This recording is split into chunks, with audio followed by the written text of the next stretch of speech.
আমাদের দেশে যে সকল ব্যবসায়ীরা সুযোগ পাইলে পরে জিনিসের দাম বাড়ানোর চেষ্টা করে, মনে হয় তারা রাজাকারদের নাম যদি উল্লেখ করা যায় তার চাইতেও মনে হয় তারা আরো নিকৃষ্ট। মানে সুযোগ পাইলে জিনিসের দাম বাড়ানোর চেষ্টা করে। আসসালামু আলাইকুম। কথা হলো কথা না, মানে আমাদের দেশে এখন এমন অবস্থা হয়েছে বলার বাইরে। মানে ব্যবসায়ীরা যে পরিমাণে মানুষের কাছে টাকা লুটপাট করার চেষ্টা করে বলার বাইরে। 5 টাকার মোমবাতি 10 টাকা, 10,000 টাকার উপর 30,000 টাকা। মানে জিনিসের দাম তো বাড়তি বাড়তি।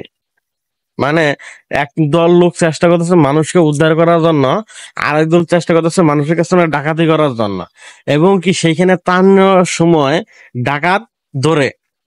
তাহলে বুঝেন, মানুষ ওইখানে যায় উদ্ধার করার চেষ্টা করতেছে, আরেক দল চেষ্টা করতেছে তাদেরকে কেমনে ডাকাতি করে রেখে দেওয়ার যা। ভাই আপনারা কি ভালো হবেন না? আবার এর মধ্যে আবার আছে ফেসবুকের একটা চক্র, তাদের কাছে যে অনুদান দেয় সেই অনুদানের নাম্বারটা বিকাশ আবার চেঞ্জ করে। আমি একটা জিনিস বলি, আপনারা এমন জায়গায় অনুদান করেন যেখানে করলে পরে মানুষের কাছে পর্যন্ত একবারে যাবে। আপনারা সেখানে দেন, দাদা একবারে অনেকগুলো অনুদান নিয়ে সেখানে যাবে। ওই এমন কিছু লোকের কাছে দিয়েন না। এর মধ্যে ঘটনাগুলো হইলো যে আপনার ওইখানে ট্রাক ভাড়া দিলেন 10,000 দিলাম, বুট ভাড়া দিলাম 20,000 টাকা, 60,000 টাকা উঠছে। এখন ওইখানে যদি 10টা লোক যদি যায় তাহলে 10টা লোকের 10,000 ধরলাম, 40,000। মানে এই 20,000 টাকা তারা খাবার কি দেবো আর মানুষের কাছে পৌঁছাবো কি? সেইখানে যায় সেরা আবার কি করে, বুট নিয়ে সেরা 10টা লোকই যা উদ্ধার করতে, লোকটা কারে নিয়ে যাবো? তারা যে লোকটাতে নিয়ে যাবো, কোন লোকটারা ওইখান থেকে নিয়ে যাবো যে লোকটারা উদ্ধার করে দিল? আবার এটার পর্যন্ত আবার হইলো যে ওইখানে যে উদ্ধার করে আসে তারা কি এমন উদ্ধার করবে গেল যে মেকআপ টেকআপ দিয়ে সেরা মেয়ে মানুষ যায়, সেটা ওইখানে মেকআপ টেকআপ দিয়ে মনে হয় পিকনিকে গেছে।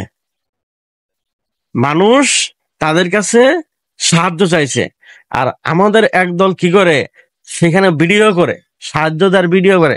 ভাই তারা কি আপনার কাছে কি ভিক্ষা চাইছে? আপনার কাছে আমি তোমার কাছে ভিক্ষা চাইতেছি তুমি আমার দাও, তা তো না। আপনার কাছে সাহায্য চাইছে, আপনার সাহায্য না দিতে হলে ছবি তুলেন না, ছবি তোলার চেষ্টা করেন না। তারা আপনার কাছে তো ওইভাবে তো ভিক্ষা চাইতেছে না। আপনার সাহায্যের হাত বাড়া দিতে পারলে দিবেন, না দিলে পারলে দিয়েন না। মানে এসব ঘটনা মানে আমাদের প্রতিনিয়ত ঘটতেছে। না, আমাদের একদল চাইতেছে উদ্ধার করতে, আরেক দল চাইতেছে লুটপাট করতে, আরেক দল নিজের অনুদান দিতেছে, আবার সেগুলো আপলোড করতেছে যে 5 টাকা জিনিসের দাম রাখতেছে 50 টাকা। মানে জিনিস বলেন নাই, বাংলাদেশ এত বড় একটা দেশ বলতে গেলে আমাদের কাছে যতটুকু হয় তারপর আমাদের কাছে বড়, তারপরে বলে জিনিসের দাম, জিনিস পাওয়া যেতেছে না, অথচ জিনিসের দাম ওই জায়গায় বেশি। মানে কি বলবো, মানে নিজের দেশের এই অবস্থা বলার বাইরে। লোক চাই উদ্ধার করতে, আর লোক চাইতেছে টানা তারা নিচে নামানোর জন্য। তারা ওইখানে যায় কি করব? সে উদ্ধার করব, সে আরেকজনে ভিডিও করতেছে।